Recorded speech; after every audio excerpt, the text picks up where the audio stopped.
Facing challenges and overcoming setbacks is part of doing business. Whether you have the expertise to survive them or not could mean the difference between success or failure. Welcome to We Are Women, featuring revealing conversations that provide invaluable insights into the success secrets of female masterminds. A must listen for every entrepreneurial woman. Now here's your host, Janine Vosper.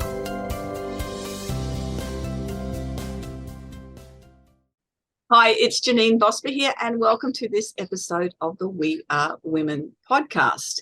Now, our next guest, Narelle Gatti, I met her at a networking meeting. Well, I didn't really meet her.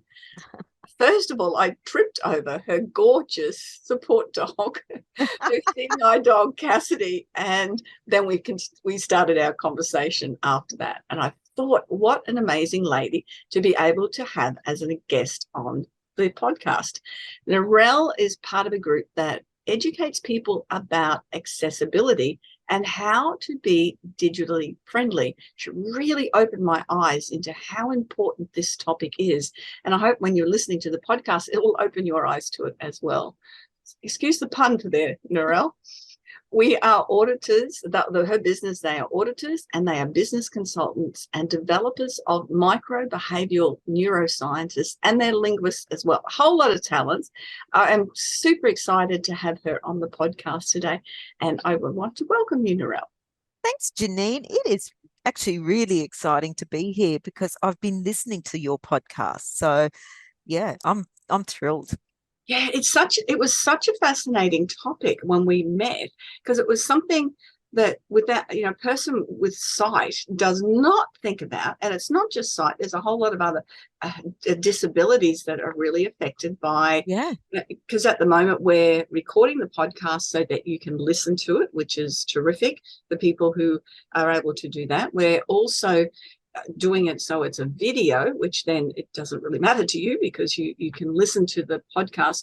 But I don't do subtitles which on the podcast because they're just too long. But that would make a huge difference again for people who couldn't hear what we're saying, but they'd be able to read it. So it really did enlighten me to start thinking about how difficult things are. But when we don't have any of those disabilities, we don't recognise it and don't notice it. So this is such an important topic. I was where you are now 15 years ago, Janine, and I didn't think about it. And like the work I did 15 years ago, I never thought about accessibility. I thought about efficiency and being effective and producing effective, because I was a computer programmer, so producing effective business solutions, but I never, ever thought about accessibility. And I think if you'd told me 15, 20 years ago, say 20 years ago, that you would be blind, I would go, oh, you reckon?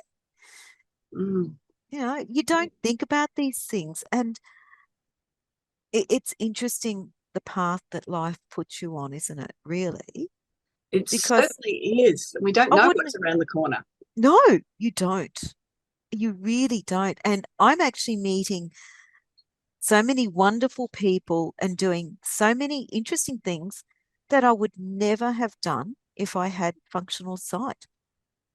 The people I meet are so inspiring. And I've met lots of able-bodied people, and I've met lots of people, you go, holy smokes, like opera singers. Yeah, well, how do they do it? But then you think about it, it's just normal. Yeah. It's not how we do it, is we all do things differently. We're all individuals. And that's an important factor, and making allowances for it. I mean, we think about disability access. We're thinking about a ramp into a building. Yes.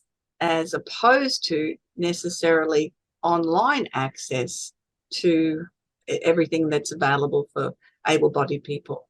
Yeah, it was really interesting actually during the COVID because, and a lot of my visually impaired friends said this, none of us have spatial awareness anymore.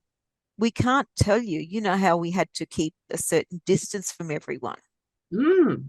Well, we couldn't. So one friend of mine, his way to do it was he walked round and round in circles. He said it Goodness. was the only way because he got sick of having people yell at him. Well, Oh he my goodness. couldn't tell you how far he was from someone. He said, well, everyone kept clear of me while I was getting what I needed. I just kept walking in circles.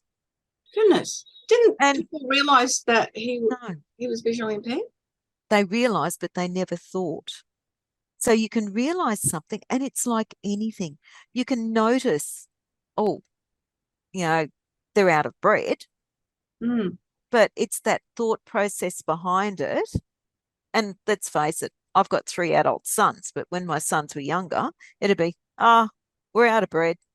It was never the thought process, well, we're out of bread. We've got to go and buy more bread or make more bread. Yeah. So people noticed, but they didn't see the thought process. Yeah. And so one of the group I'm in actually produced an audio ad that basically said, well, we can't isolate, we cannot, what was the term that was used? We had to be a certain distance, So, whatever. yeah, I hated the term social Yeah, distancing because social we were distance. physically distancing. We weren't social Yeah, distancing. We were that's it. physically distancing. And so Yeah. there was an ad produced that went round all over the place saying, well, we can't social distance because we don't know. That's right, 1.5 meters. Mm. We can't tell you that whether we're 1.5 meters from someone. Yeah. And it was so interesting. That is. I got a dirty look from someone the other day because I wasn't 1.5 meters from Yeah, somebody, and I thought, oh, I thought we were all done over with that now. But anyway, yeah, it is. but at least I could respond to that because Yeah, I could recognise that the yeah, person wasn't happy, and I just moved out of that space just to accommodate that person's fears. But yeah, you, yeah. you you can't do that.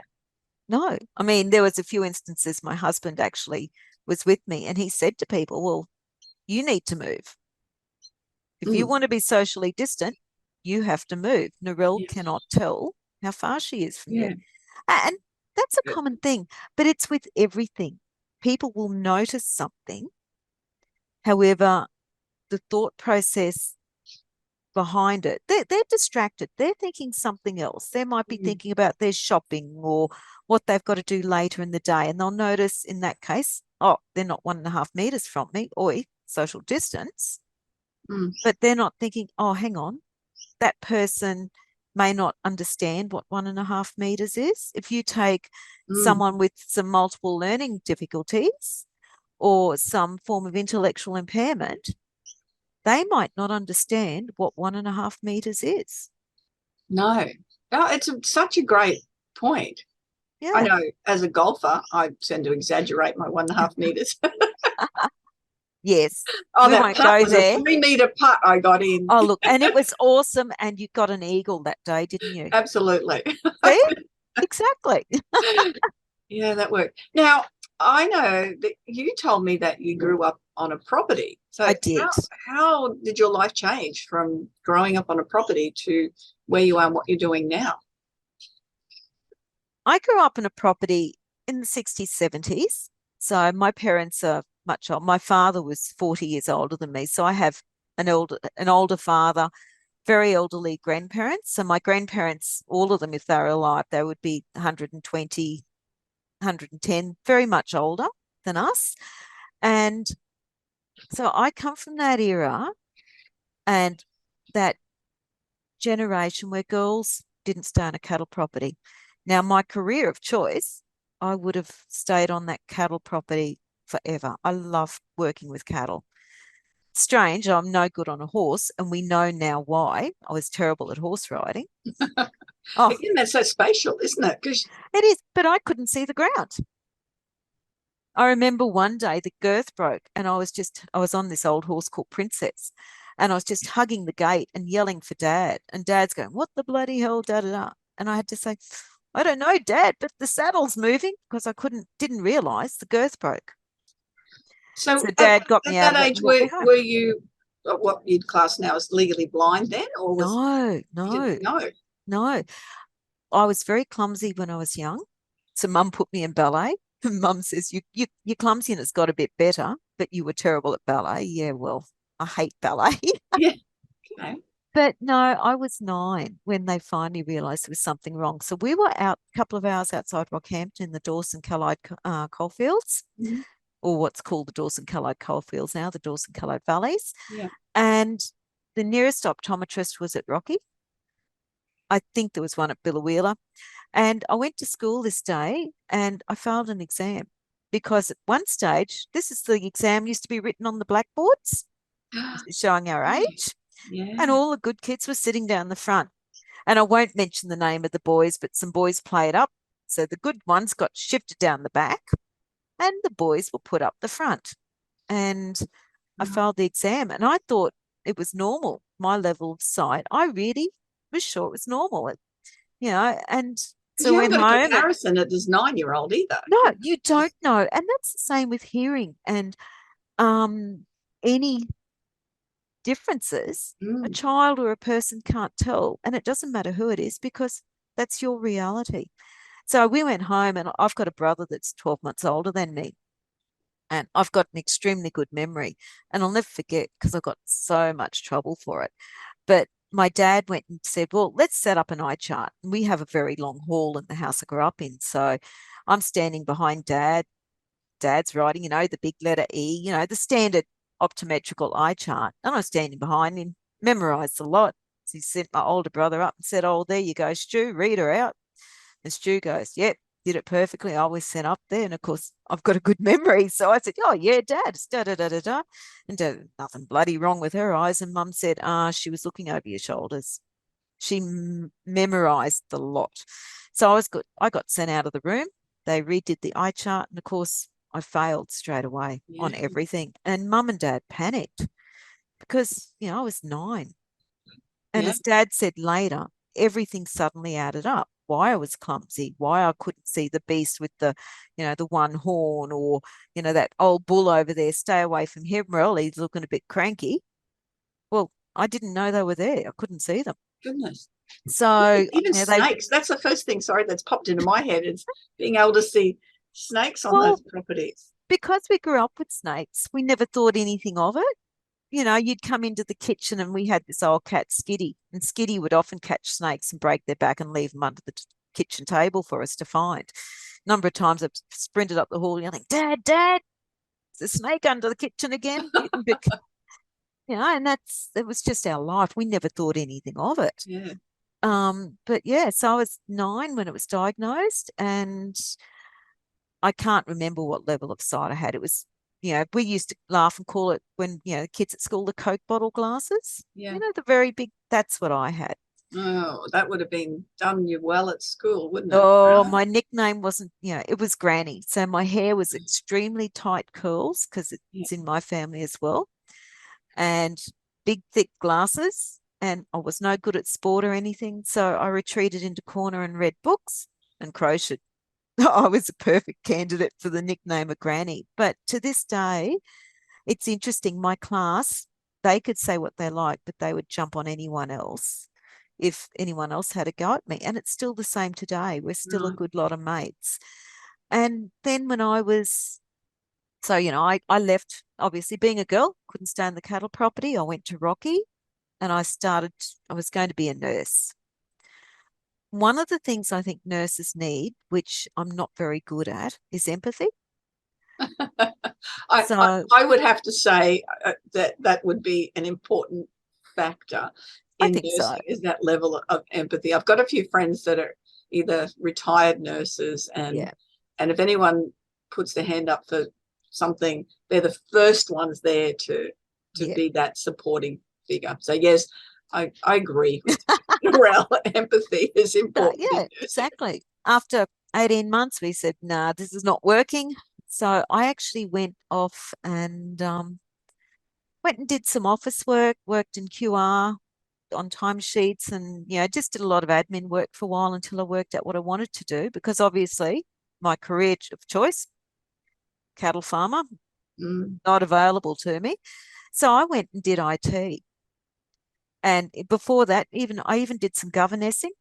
So that Okay. was fantastic fun because I was right outside, a couple of hours outside Blackall. Oh, best fun I had. It was brilliant. That was on a goat farm, mind you. So I was mustering goats Okay. and doing all types of things. So that was great fun. And then we went to, I went to what's called the CQU now. It was the University College of Central Queensland or whatever it was called back then. And I ended up down in Canberra working in the IT section of the ABS. And that's where I met my husband and got married and had a couple of kids. And then we came back to Brisbane. And when my kids were, the youngest was in late primary, the oldest was in high school, I started having accidents, car accidents. Too many. And Mm. I thought, this is ridiculous. Now, I'm a hoon. I will tell you that. Well, you're aware of it. You've heard it. I have a few speeding tickets because I love I'm cars. trying to picture this now with Cassidy at the steering wheel. But anyway, it's Yeah, apparently it's illegal. I've tried. I've done that a couple of times, stuck her in my sister's car, put her at the wheel, but my brother-in-law caught me and said, no, don't do that. I used to love shooting. I used to go shooting and I loved being outdoors and fast cars and I had good fun. And I kept falling over chairs in the job I was doing at the time. And I went to my optometrist, who's also one of my close friends. And actually, she was here for dinner the other night. She said that's the one appointment that still hurts her because she's having to ring my husband to say, Mark, you need to come here right now. And she's saying, at the end of all these tests, you are never to drive again. And mm, she's crying, and I'm hugging her, saying, it's all right, Lisa. We can get around anything. It's okay. And I do have two autistic boys. So we've always taught the boys that just because you can't do it one way doesn't mean you can't do it another. mm. And I will tell you, one of my boys is full on Asperger's, and I used to say, "Well, look at our cat Timmy. There's more than one way to skin a cat." And I caught him one day holding the cat down, counting the ways, and this poor cat's howling. I'm sort of having to say, "Leave Tim alone." He's saying, "But how many ways can you skin Tim?" I'm thinking, "Oh Oh my my gosh, goodness. shouldn't have done that." So yeah. Yeah. Um, and yeah, so from that day, I never drove again. Mm. And I And, know, and that's a big thing, isn't it? To but have that sense oh, of freedom to be able to do that. So then you then become reliant on somebody else forever, isn't it? oh, I thought I was going to be. Mm. However, I'm my husband is in a quite full-on job. He's also in IT.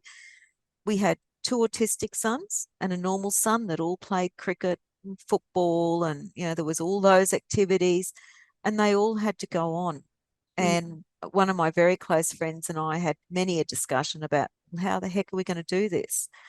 And to an extent, yes, I did rely on others. We've had to move, and where we were living at the time was the most phenomenal place. It was out at Narelle, which is near Brisbane, and we had the pool, and I loved my garden, and have had a great group of friends that we had a great time together. And you just have to get on with life. Mm. I worked out pretty quickly that there's two things you can do. You can sit in a corner and cry, or you can laugh. Crying doesn't help anyone. It brings you down. It brings everyone around you down. Yeah. So you've got to It's a laugh. natural sort of go-to though, isn't it? And that's where picking yourself up and Yes. changing your response to it really is the only thing you have control over. Yes. It was hard breaking it to our kids. Yeah. But our kids were young enough that they said, well, what we've got to do. And the first response from my husband was, you leave anything on the floor and mum steps on it. So sad, too bad. Mm.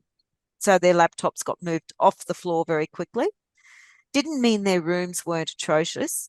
I used to go in with a broom and sweep it all into one corner so I could go and do what I had to do because I still kept cleaning. I still kept Yeah. working and I still kept learning. Breaking it to my father by this stage was dead.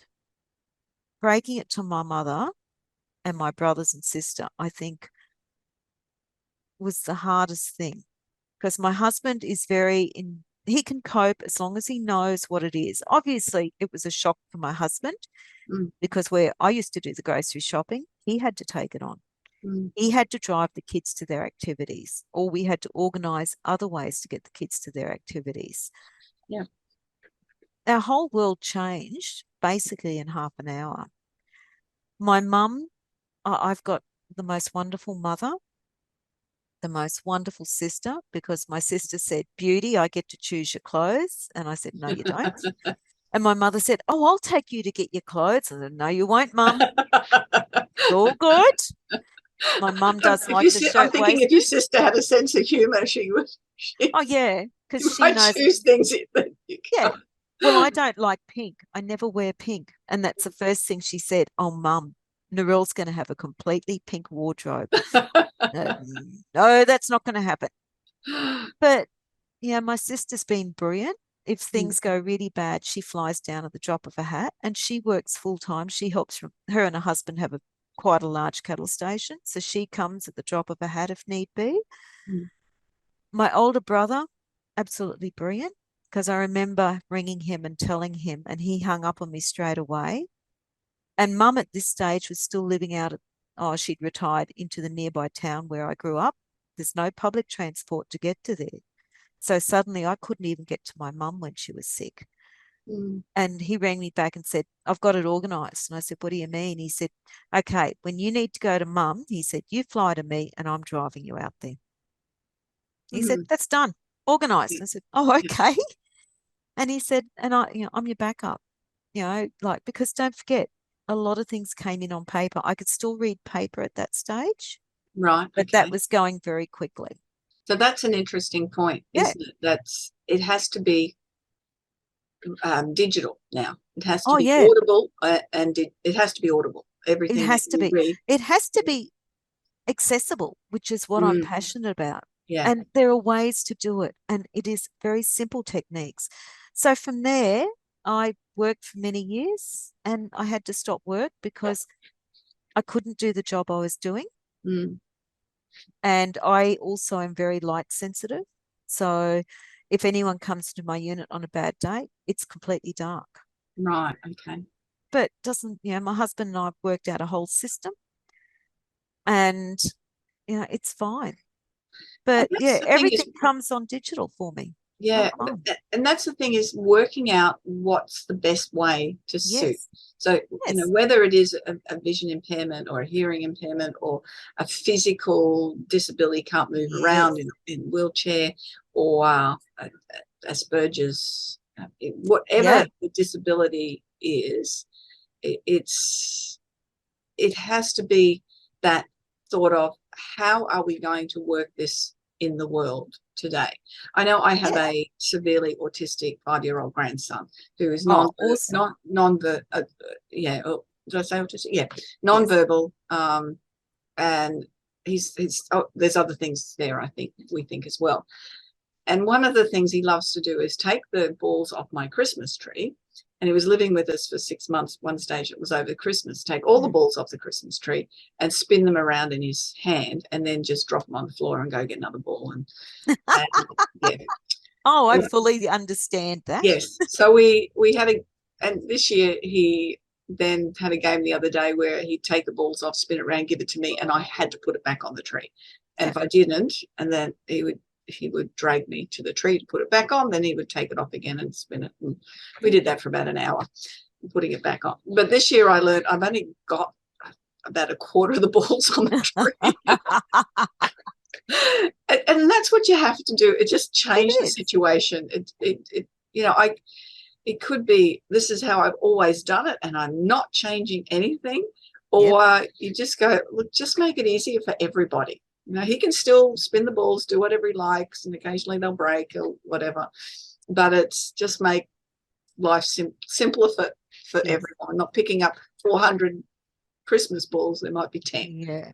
And this is it. My Asperger's son, one of the things I'll never forget, one year, I do the ironing, and you put the clothes on the coat hanger and hang them up. I went to get the coat hangers and I had none left. and I'm looking at the school uniform shirts and just all the normal stuff. My husband's business shirts, my clothes. I'm like, well, this is strange. And I got a bit frustrated. And I remember yelling, where the hell are the coat hangers? There is coat hangers for everything. Yeah. And my son popped his hand up and he said, oh, Mum, I can lend you some of mine if you like. And I said, what do you mean? And he said, oh, I've got plenty. And he said, what do you mean? And he'd taken every coat hanger in the house and hidden them behind his desk. They were his coat hangers, so he could get them whenever anyone needed a coat hanger. He had coat hangers. So he knew where they were. It was his control that he could help us. Yeah. And it is about that control, isn't it? Having some sense of, I can't control this, so what can I control? Now, coming to what you do now to help people with that accessibility through digital. I know you and I are working with two other women who are, quite amazing online, and we've set up I'm trying to think of morning tea marketing missus, we call it. And when we're working with you, I've noticed that, you needing to, when you're reading something, you've got that, what did you call it? I have a screen reader.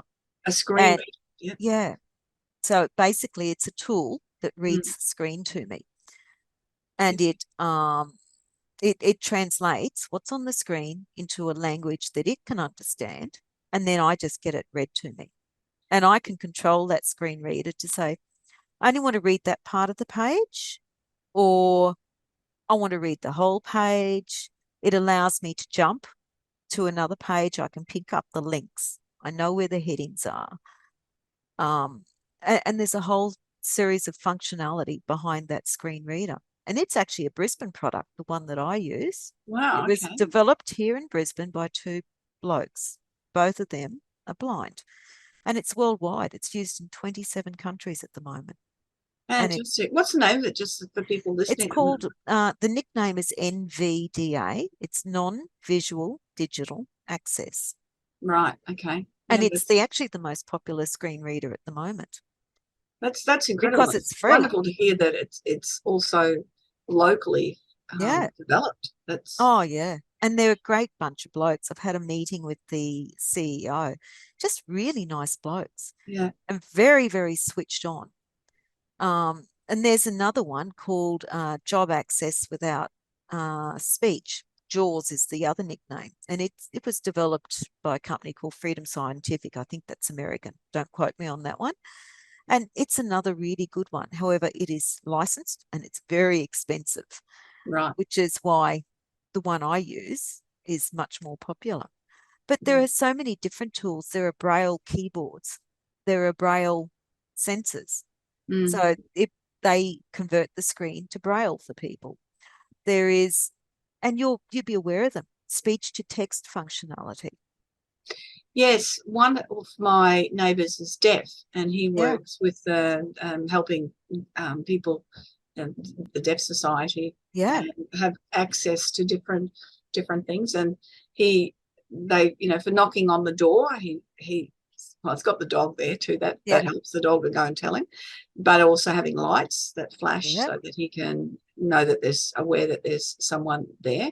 He's a very good lip reader, extremely good lip reader, and I've got very used to being able to enunciate things well enough, but also look at him and make sure I do that when he's but when we often have a neighbour thing with a few of us, and I notice in a group it's hard because he's got to keep turning from one person to see who's speaking to the next person to see who's speaking and figure out the gist of the conversation as well. But there's certain things. I know he's got something set up on his phone that when it rings through, it enables him to read it, what they're saying. So it's the opposite to what you're doing.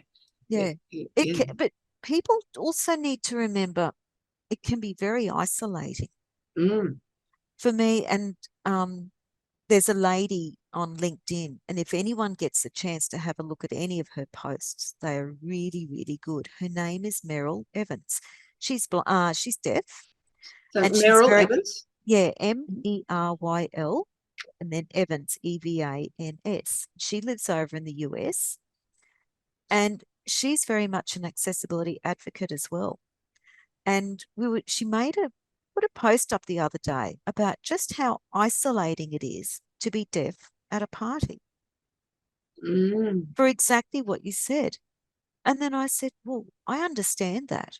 I do park run with a group of people, and there's a few. Cassidy, how does he go? Because She loves it. she's It's her tired game. now. Yeah, she loves it. I motivate her with half a banana, and then we do brilliant times. Oh, awesome. But we had like the Christmas party, and there was three of us sitting down one end, and we did have a couple of our guides with us, but our guides went off, and they're great. They will go get us our cuppers because we're in a situation where we can't do that. And Cheryl said, this is isolating. We could hear what the others were saying down the other end of the table. We couldn't get to them. We couldn't participate. We didn't know who they were. That's a really interesting point. Yeah. And thinking about that, yeah, I'm a big fan of not just even isolating anybody. So if we're in a long table of people who don't know each other, I have a little thing where every third person moves on. And that's good. Yeah, it works out really well, because then everyone's had a conversation mostly with most people and move it around. But it does make a big difference, because even sometimes, and it may not be that a person has some form of a disability or something, they just might not fit in, they just might not feel comfortable, they might not know the crowd. So, but it even more so when you can't see what's going on, or you can't hear what's going on, or you don't have the mobility to participate. Oh, yeah. Can you imagine mobility? That would be a hard one. If you're in a wheelchair and there's lots of obstacles in the way to get to another part of the room. Yeah. You've got no way to move the obstacle. So you just sit. I mean, people that are severely, have anxiety issues as well, or people that are extremely shy, they actually benefit by having someone coming over and say, hey, I'm Joe. How are you? Yeah. And just starting up a conversation, because if someone else can start that conversation, those people can respond. There are some, obviously, that are too scared or anxious to respond. May not be in the situation either. May not be in the situation. But those that having someone else take that first step makes a big difference. So what we're talking about really, Narelle, is communication, isn't it? Accessibility to be able to communicate with other people, and to do it in a way that everybody can understand that form of communication with somebody else. Yes, it is exactly that. It is considering the other person's communication needs. Yeah. Yes. It is, say my mother. My mother is not a person that has a computer. She struggles with the mobile phone. That's like my husband just saying, turn this on. How do I turn this on? It doesn't turn on. Yeah. If you give mum some paperwork, say from Veterans Affairs, she's liable to get lost, because it's like they've thrown every piece of information onto one page. It's information overload. However, my mother is a very smart woman. She's run cattle properties and done all types of things. She's 82. She's a paper-based, and keep it simple. Yeah. And that's, again, we're sort of opening up so many different components of this ability for everybody to understand what's being communicated to them, and to be able to respond in a way that they feel like they're respected, and they're considered, and they can participate. And that's it. Yeah. It is. We all want to be part of society. We all want to be part of the community, and we can all contribute. We can. There is no limitation to what we contribute other than the limitations that we put on ourselves, which is a big one, and the limitations communication-wise that others put on us. And that's the other big one. Accessibility actually has 4 principles. So there's perceivability, what you see. There is operability, how you see it. There is understandability, and that's exactly understanding. And there's robust. In other words, that it can be looked at on a mobile phone, on a laptop, printed out, on a tablet, voice. The same information is accessible no matter what. And if those 4 principles are met, imagine what our society would be like, where everyone can contribute. And that's the thing, is everyone being able to contribute. And so your work takes you into workplaces. Yes. Because there is a standard, isn't there? Oh, yeah, there is. And there's an Australian standard, and it's actually based on a global standard. There's a company called the Worldwide Consortium, W3C for short, and that was set up by the bloke that invented the internet, Tim Berners-Lee. By the way, his goal was information accessible for everyone, which, fantastic goal. And they've set up a set of guidelines or standards for digital friendly computers, for websites, for documents, PDF, Word. The guidelines are there. This is governed in Australia by Standards Australia. So it's the same company that does it's a government organisation that does your building standards, your food and health and safety standards, all the standards that we in the community use. They govern the digital accessibility standards. Right. And that is backed up by, and this is what people don't realise, the Disability Discrimination Act 1992. And it's all linked together. Now, I'm not in the habit, and I hate it when people say you must do this because it's legislation. That's wrong. How about instead of that, let's just open up the whole community so everyone can participate. Yes. And so when you go into businesses, Yep. And again, you mentioned, so readability, Yep. and Understandability. the software to be able to do that. Yes.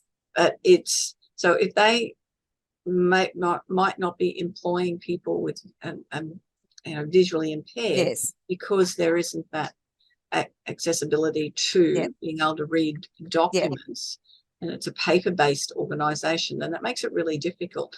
Plus, you have to look at an expensive exercise for businesses to do that as well.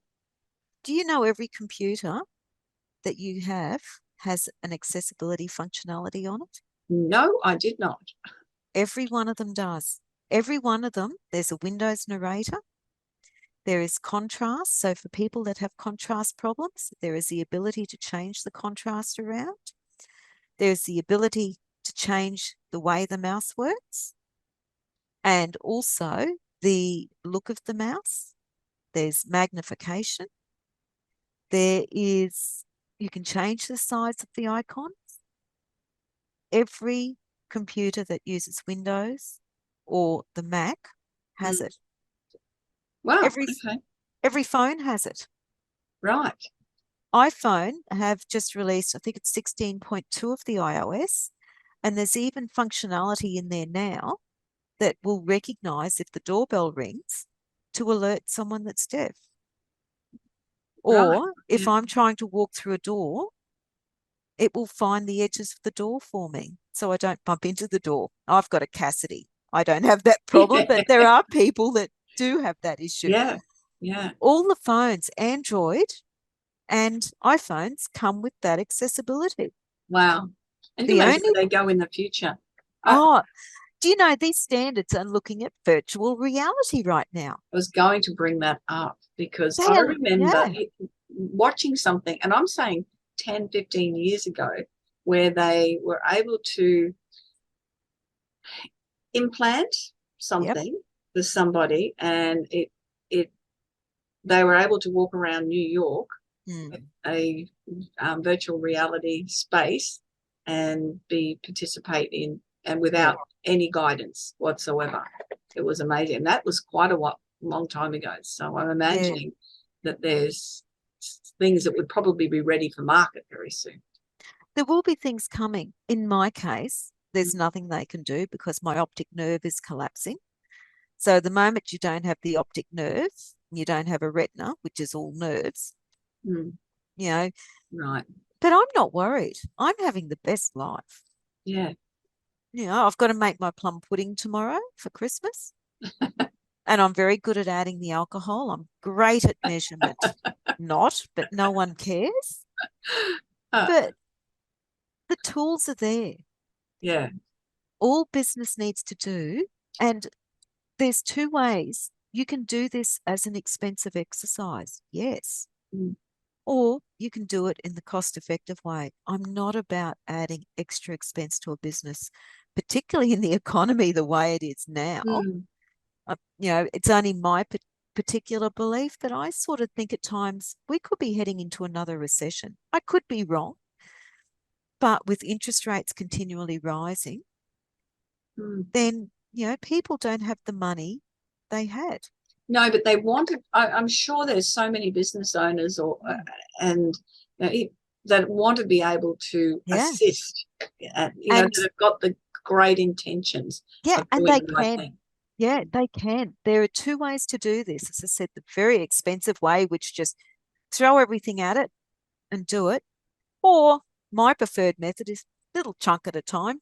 You know, if you're going to update the website, learn what you need to do and then just update as you go. If you're going to change an image, add alternate text.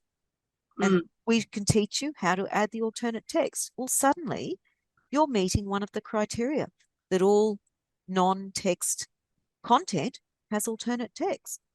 And that way people can.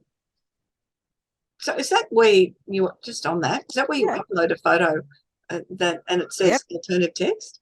Yes, that's exactly what it is. So if anyone puts anything on Facebook now, you can actually, or an image, you can actually add alternate text. And I encourage everyone to. Like I've never done that on any of the photos on my website. Well, I found out today his name is Hendrix. Gosh knows why my great nephew has a son called Hendrix, but I have a great nephew called Hendrix, born last night. Oh, wonderful. Congratulations. Oh, I'm so thrilled. Yeah. He's living up in Cairns. But for me to see the photos, my sister-in-law will ring me and my sister-in-law will give me a full-on description because she's actually the great-grandmother. However, she's not a computer person. So I'll get one of my nieces, she'll upload a photo and I'll say, Nikita, can you put some alternate text in? Nikita goes, fine, Auntie Rel. And I'll know. One of my nieces is getting married in April. And she said, oh, Auntie Rel, I'm sending you photos, but what am I going to do? And I said, alternate text. Yeah. So I'm on it. A description of what people are looking at. That's so cool. I never knew what that was. So I'm sure that there's other people out there that didn't know that either. So and it's a simple thing. Yeah. And it can be also as simple as thinking about your language on the page. One of the big rules, society today is very big about abbreviations. We have the UN and the whatever, NVDA, whatever the abbreviation is, the NRL. The first time you use the abbreviation on a page, so if it's the NRL, National Rugby League, write the full words. Don't assume that everyone knows what NRL stands for. Or QLD, write Queensland, and then put in brackets afterwards QLD. You only need to do it the once on the page. Right, okay. And then it's explanatory. Yeah, and that's such a simple thing to do. And there's so many things that we just wouldn't have thought of. Yeah. And I'm just being mindful of time. Again, this happens every podcast. I think on every single podcast I've got, I can't believe the time's gone so quickly, and we've covered so much. I can keep chatting for hours about this because I am so passionate about it. Yeah. Oh, look, I don't blame you. I think the thing is for people to be, I know I'm going to ask you for 3 takeaways, but for me, it's to be aware of how I'm going to communicate with people, as to be able to do so in a way that they can feel respected and considered, and that they can participate in the communication. I think that's my biggest takeaway, and recognizing how to do that. Yeah. And that's it. I mean, the first thing is people just need to remember, whenever you hear the word accessibility or digital accessibility, we're just talking communication. And we all need to communicate. It's part of being a human being. Yes, most is. definitely. And it is that being, not feeling isolated too, because communication is, and we've had a couple of years where a lot of people, there's, the way things were managed, or wasn't managed, handled, they included a lot of isolation, it was tough anyway. So being able to communicate most effectively. Yeah. And a couple other points that you had for the takeaway points as well. Don't make assumptions. Whenever you talk to someone and they ask for you to provide information, ask how they would like the information provided. Some people prefer text, and it doesn't matter whether you're sighted, unsighted, anything. Everyone has a preferred communication method. So by asking what the preferred communication method is, you're going to tell them that they are important to you at that point in time, that you are considering their needs, and that you find the message or the information you want to impart to them is important enough that you're going to take the time to ensure that you communicate with them in their preferred method. So you can't make assumptions. It's a simple question. Oh, which way would you like that? Do you want a text? I can send an email. How would you prefer to get the information? Yeah, very, very good point. For me, I'm definitely not a texter. So after about 1-2 texts back and forwards, I just get on the phone and ring the person. I'm the same. It just makes it a lot simpler, and you get the right tone of voice in that case as well. And that's it. And that is where face-to-face communication is so important. And I always get the giggles because when I laugh and call them like my blind walks. So because my sight is going so rapidly, I have to be able to, and this is what I've set for myself. It's one of my goals. I need to walk to the chemist and back safely. The number of people that see me, because I do live in a more populated area, the number of people that see me and say, no, you're not safe. And say, yeah, I am actually. I actually know exactly where I am. I know where I've got to walk, and if I need help, I will ask. I've just taken away the sight, and where you would use a street sign or a building, I use a sound. Yes. Oh, I can hear the traffic lights. Whoops, I can hear the door opening, and I have GPS in my ears that tells me maybe that's the post office. So I know where I am at all times, except in a very busy party, I'll be honest. Yeah. I always the markings on the, the pathways when you get to the lights, those things. Yep. I laugh and call them the trail, my blind dots, braille dots. Yeah. They have a full name, and it's TGDSI. I can never remember what it stands for, Trans Guide something or other system. And if the dots, so there's 2 types you'll ever see. One of the dots can tell us, oops, you're going to cross onto a driveway. Yes, yeah. Or a road, stop, be aware. And the long ones, the long lines that you see, they're directional. So that tells you this is where you follow the path. So if you're standing on that and someone's coming along with a guide with a cane, the long cane, they put the head of the cane on those lines and we can walk. So I can go into Queen Street Mall if I don't have my guide dog with me. Right. And just by putting my cane, if I know I've got to go to the Myer Centre, I get across from one side of Queen Street Mall to the other, find that trail, put my cane off it, and off I go. Yeah, it's brilliant, isn't it? And my GPS will tell me where I am. Yeah. The problem I get is when people stand on it and stand and talk. Yeah. And I don't know until I go whack. And you think, oh, sorry. Whoops. And you say, oh, can you please shift? And of course, education, they're not aware of the purpose of it. No. But that's what it is. Yeah. It's to allow us to walk in a straight line. Yeah.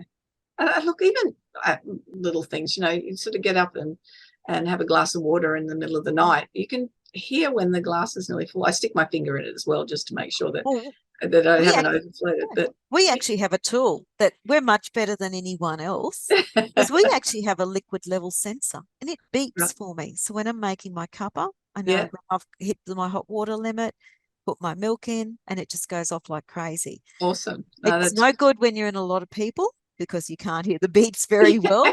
But we have liquid level sensors that do that. Yeah. Oh, look, you're doing it all the time. It's everything. And that's the whole thing, isn't it? Is just being aware of it. Narelle, I think this is absolutely fascinating subject. And I think it's something really worthwhile for people to investigate how they're communicating and what's happening in their world. How can businesses and people get in touch with you so that they can, check out what they're doing and you can do some recommendations for them?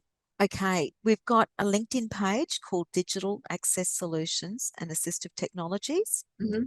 We have a Facebook page with the same name.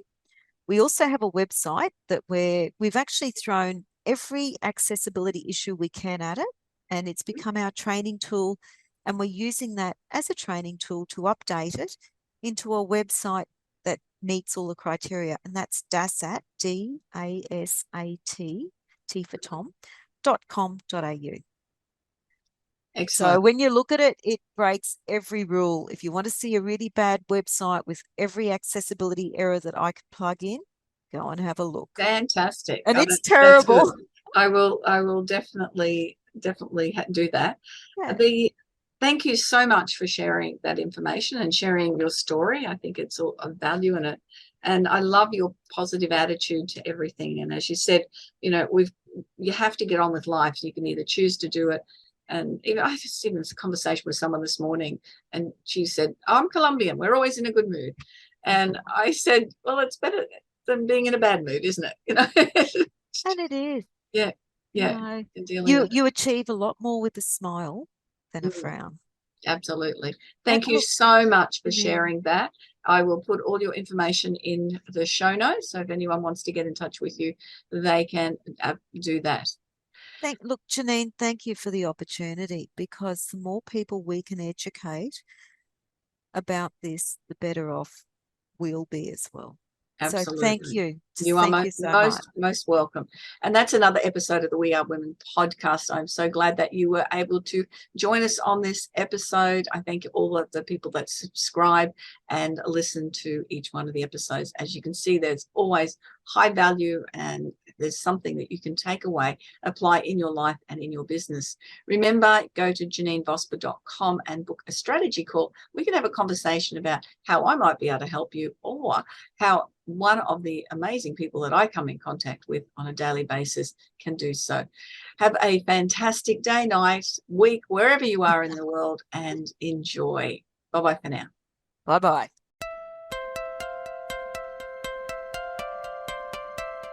So, do you feel stuck in a rut in business? Visit speechperfect.com.au and download Janine's free ebook to avoid the 5 most common stumbling blocks women face in business. It's jam-packed full of tips to overcome the barriers that could be holding you back from the success that you dream your business will be. We would love you to leave a review of today's episode and share this podcast with other women in need of entrepreneurial inspiration. Subscribe to the next episode now and join the We Are Women community.